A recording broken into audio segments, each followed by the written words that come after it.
વિષય ઉપર વધુ માહિતી માટે અમારા સંવાદદાતા જતીન રાવલ જોડાઈ ગયા છે અમારી સાથે। જતીન, અત્યારે હાલ જે સ્થાનિક સ્વરાજ્યની ચૂંટણીને લઈને જે પડઘમ શરૂ થઈ ગયા છે, અનેક જિલ્લાઓની અંદર અત્યારે પ્રચાર પ્રસાર કરવામાં આવી રહ્યા છે અને આ સાથે પહેલી યાદી જાહેર કરી દેવામાં આવી છે। તેની સાથે અત્યારે હાલ એક બ્રેકિંગ ન્યૂઝ પણ સામે આવ્યા હતા કે 200 ભાજપના કાર્યકર્તાઓ અરવલ્લીમાંથી જ્યારે કોંગ્રેસમાં જોડાયા છે।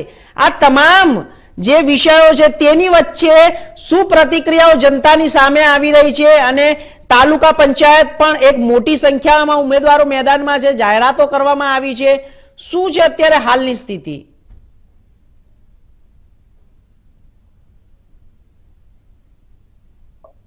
આપને જણાવી દઉં કે અત્યારે હાલ જો વાત કરીએ તો અત્યારે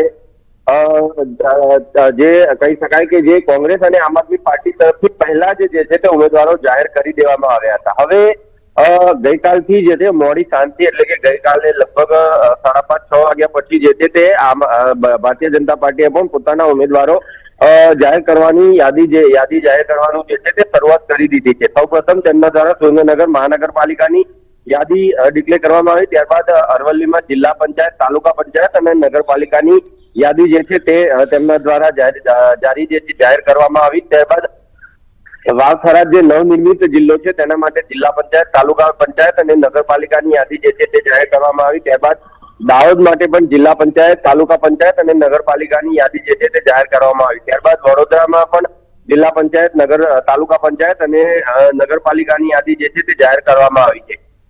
નડિયાદમાં મહાનગરપાલિકાની યાદી જે છે તે જાહેર કરવામાં આવી છે। ખેડામાં જિલ્લા પંચાયત, તાલુકા પંચાયત અને નગરપાલિકાની યાદી જાહેર કરવામાં આવી છે। તો તે જ રીતે છોટાઉદેપુરમાં જિલ્લા પંચાયત, તાલુકા પંચાયત અને નગરપાલિકાની યાદી જાહેર કરવામાં આવી છે। અમદાવાદમાં ફક્ત તાલુકા પંચાયત અને નગરપાલિકાની યાદી જાહેર કરવામાં આવી છે। એટલે કે વડોદરા હોય, સુરત હોય, રાજકોટ હોય, અમદાવાદ હોય, આ તમામ જગ્યાની મહાનગરપાલિકાઓની જે બેઠકો છે તેના માટે હજી ઉમેદવારોની ઘોષિત કરવામાં નથી। અમદાવાદની વાત કરીએ, અમદાવાદમાં જિલ્લા પંચાયત અને મહાનગરપાલિકાની યાદી જે છે તે હજુ પણ બહાર પાડવાની બાકી છે, કેમ કે આજે હજુ પણ પાર્લામેન્ટરી બોર્ડની બેઠક જે છે તે આજે પણ સીએમ હાઉસ સાથે અત્યારે પણ જે છે તે ચાલુ છે। આ પાર્લામેન્ટરી બોર્ડની બેઠક જે છે તે પૂર્ણ થાય ત્યારબાદ જે છે તે બની શકે કે લગભગ તમામ જેટલા પણ ઉમેદવારો બાકી છે તમામ ઉમેદવારોની યાદી જે છે તે આજે મોડી સાંજ સુધીમાં જે છે તે જાહેર કરી દેવામાં આવશે। વાત કરીએ કે અરવલ્લીમાંથી જે 200 જેટલા જે ભારતીય જનતા પાર્ટીના જે સમર્થકો હતા તેઓ સીધા કોંગ્રેસ પાર્ટીમાં જે છે તે જોડાયા છે।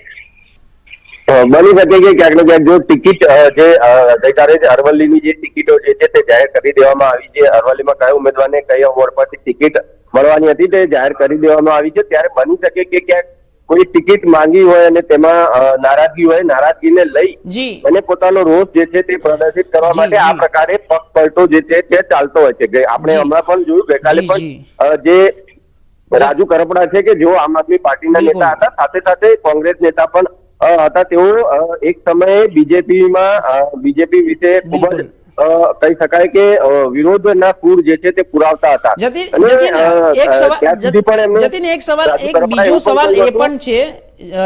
સવાલ બીજો એ પણ છે કે પક્ષની અંદર અત્યારે આંતરિક વિખવાદ સામે આવી રહ્યો છે, કારણ કે ક્યાંક ને ક્યાંક લોકોમાં નારાજગી છે, જે જમીની સ્તરના કાર્યકર્તાઓ છે તેમાં નારાજગી સામે આવી રહી છે, કારણ કે તે લોકો ખૂબ જ સમયથી મહેનત કરી રહ્યા હતા, તેમને ટિકિટ નથી મળી। અને પ્લસ બીજું એ છે કે જ્યારે યુવાઓને તક આપવામાં આવી છે અને આ સાથે ક્યાંક ને ક્યાંક જે મલ્લિકાર્જુન ખડગેએ પણ જે નિવેદન આપ્યું હતું, અત્યારે આ તમામની શું અસર સ્થાનિક સ્વરાજ્યની ચૂંટણી ઉપર પડી શકે છે? કારણ કે અત્યારે બધું મિશ્રિત થઈ રહ્યું છે, તમામ મુદ્દાઓ ભેગા થઈ રહ્યા છે। પહેલા યુવાનો મુદ્દો છે, બીજો રોજગારનો મુદ્દો છે, સ્થાનિક સ્વરાજ્યની અંદર જેટલા પણ જે તમામ જે મ્યુનિસિપલ કાઉન્સિલરના જે મુદ્દાઓ છે તે છે, અને આ સાથે અંદર આંતરિક પક્ષની અંદર વિખવાદ પણ ચાલી રહ્યો છે, ગુજરાતીઓના જે સન્માનની વાત છે, તે તમામ વસ્તુ અત્યારે હાલ મિશ્રિત છે। આની શું અસર પડી શકે તેમ છે? જો ચોક્કસથી હર્ષ આપને જણાવી દઉં કે જયારે કોઈ પણ પ્રકારની ચૂંટણી હોય તો ચોક્કસથી તેમાં ક્યાંક ને ક્યાંક દરેક પક્ષમાં ક્યાંક ને ક્યાંક આંતરિક વિખવાદ જોવા મળતો જ હોય છે, ચાહે તે ભારતીય જનતા પાર્ટી હોય કે કોંગ્રેસ હોય કે આમ આદમી પાર્ટી હોય।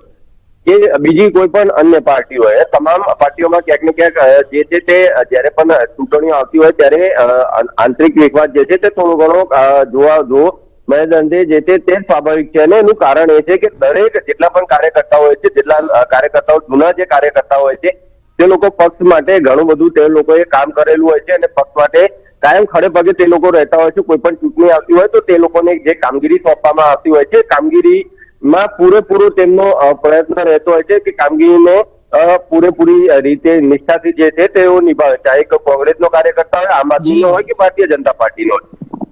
થાય છે એવું કે જ્યારે કોઈ પણ જે વર્ષોથી જે પાર્ટી સાથે જે કાર્યકર્તા જે છે તે જોડાયેલો હોય, અને જેમ કે આપણે હમણાં જ વાત કરીએ કે અરવલ્લીની જીત, તો અરવલ્લીમાં જે કેટલાય એવા જૂના જે કાર્યકર્તાઓ છે કે વર્ષોથી ટિકિટ ઉમેદવારી માટે જે છે તે રાહ જોઈ રહ્યા છે, ત્યારે હવે જોવાની વાત એ છે કે ખાસ કરીને જે પૂર્વ આઈપીએસ જે મનોજ મીનામા છે તેમને ટિકિટ આપવામાં આવી છે. તેમણે હમણાં થોડા સમય પહેલા જ આઈપીએસ માંથી જે છે તે રાજીનામું આપ્યું અને સીધા ભારતીય જનતા પાર્ટીમાં જોડાયા અને તેમને સીધી ટિકિટ આપી દેવામાં આવી.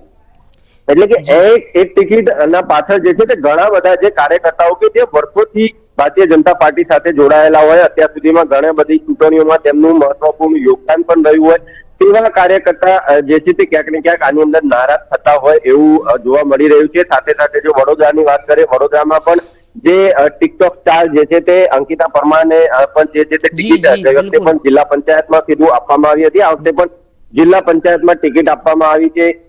એક બીજા પણ નયનાબેન છે, તેમને પણ જે છે તે ટિકિટ આપવામાં આવી છે. એટલે કે આ રીતે જે બહારથી જે ઉમેદવારો આવેલા હોય, નવા ઉમેદવારો હોય અથવા તો આયાતી ઉમેદવારો કોંગ્રેસમાંથી કે આમ આદમી પાર્ટીમાંથી આવ્યા હોય, રાજુ કરપડાની વાત કરીએ, રાજુ કરપડાને હમણાં જ આવ્યા છે અને જો તેમને કોઈ ટિકિટ જો આપી દેવામાં આવે તો ચોક્કસથી જે જૂના કાર્યકર્તાઓ હોય તે લોકોમાં રોષની લાગણી જે છે તે જોવા મળી જ શકે. અને એનું જ પરિણામ છે કે જે અરવલ્લીમાં લગભગ 200 થી પણ વધારે જે કાર્યકર્તાઓ છે ભારતીય જનતા પાર્ટીના સમર્થકો તેઓ સીધા કોંગ્રેસમાં જે છે તે જોડાયા છે. સ્થાનિક સ્વરાજ્યની ચૂંટણીઓ પર આની ખૂબ જ ગંભીર અસર જે છે તે પડી શકે તેમ છે. કેમ કે જે પણ પાર્ટી, જેમ કે જો રાજુ કરપડા સાથે જોડાયેલા લગભગ 1000 થી પણ વધારે જે ખેડૂત નેતાઓ, જે ખેડૂત કાર્યકર્તાઓ છે કે જે રાજુ કરપડાના સમર્થનમાં હતા, તે લોકો તમામ ભારતીય જનતા પાર્ટીમાં જોડાયા. ભારતીય જનતા પાર્ટીના કાર્યકર્તાઓ જે છે તે કોંગ્રેસમાં જોડાઈ રહ્યા છે. ક્યાંક ને ક્યાંક આના લીધે આંતરિક વિખવાદ જે છે તે ઉભો થતો હોય છે. જોકે ભારતીય જનતા પાર્ટીની અંદર આંતરિક વિખવાદ બહાર જે છે તે દેખાઈ આવતો નથી, પરંતુ બાકી જે કોંગ્રેસ કે આમ આદમી પાર્ટીમાં આંતરિક વિખવાદ હોય તો દેખાઈ આવે છે.